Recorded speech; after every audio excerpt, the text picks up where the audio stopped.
بیٹی سے ماں کا سفر، بے فکری سے فکر کا سفر، رونے سے خاموش کرانے کا سفر، غصے سے تحمل کا سفر۔ پہلے جو آنچل میں چھپ جایا کرتی تھی، آج کسی کو آنچل میں چھپا لیتی ہے۔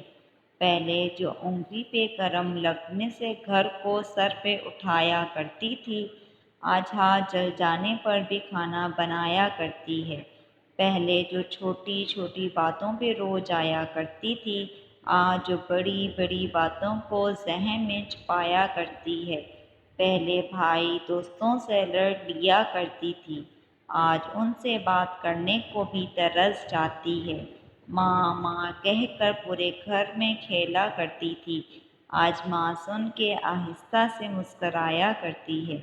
10 بجے اٹھنے پر بھی جلدی اٹھ جانا ہوتا تھا، آج 7 بجے اٹھنے پر بھی لیٹ ہو جایا کرتی ہے۔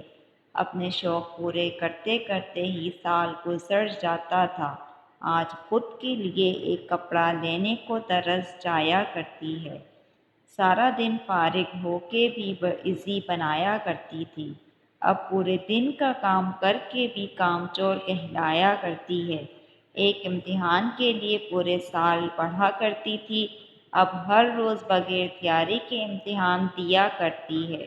نہ جانے کب کسی کی بیٹی کسی کی ماں بن گئی، کب بیٹی ماں کے سفر میں تبدیل ہو گئی۔